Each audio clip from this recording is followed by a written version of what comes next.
এই ভক্ত মা শাড়ি নিয়ে এসেছে, আর এই শাড়িটা একটু মায়ের গলায় করে দিই। আজকেও শনিবার মঙ্গলবার বুঝতেই পারছেন, আজকে প্রচুর ভক্ত হয়েছে, ভিড় হয়েছে, সেই জন্য খিচুড়ি ভোগ ভক্তরাই সব সেবা করে নিচ্ছে।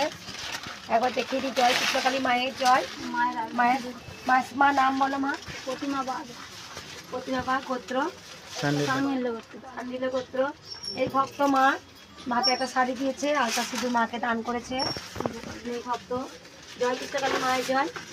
এক মা আগিয়ে নিয়ে এসছে, ভক্তরা ভালোবেসে যায়, মাকে দেয়, মা অর্পণ করে। মায়ের কোনো দাবিদার নয়, যে খুশি করে মায়ের মন্দিরে যে যা দান করে মা সেটাই নেয়। আর আমি স্বপ্ন দেখেছিলাম। স্বপ্ন দেখেছে মা? কি স্বপ্ন দেখেছে মা? দেখেছি ওখানে মায়ের মন্দিরে আসছি, আপনাকে সব নাম করতে বলেছি, ওরকম জোরে জোরে বলছেন, আর আমি ঘটের সামনে গড় করছি, আর ঘটের ফুলটা আমার হাতে পড়ে গেছে।